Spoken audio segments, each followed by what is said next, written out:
Can you tell us about a high profile celebrity like Diddy now having to prep for trial in a federal detention center? I think it was the philosopher George Santayana that said, those who don't understand history are doomed to repeat it. So we have these high profile celebrities, Elizabeth Holmes, Sam Bankman Fried, Robert Menendez, who was convicted at trial, tried to blame the conviction or the conduct on his sick wife.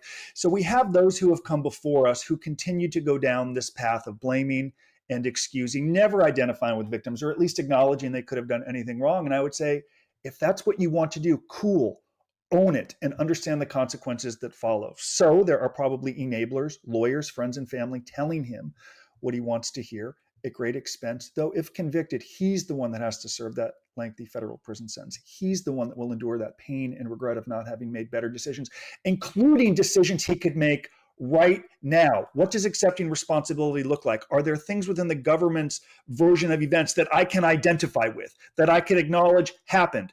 The more he can say, maybe I did this, but I didn't do that, then he can get, as I say, on the right path of accepting some sense of responsibility. But in our experience, those who have the resources, the means, who have convinced themselves, if anything, they are the victim, they go to trial. Unfortunately, for those people, most lose. They're convicted. They would be convicted already by the time most people go to trial. So, of course, he's got the right to go to trial. We would remind him, understand the consequences that follow, decades longer in prison, because the government cares about what? Victims.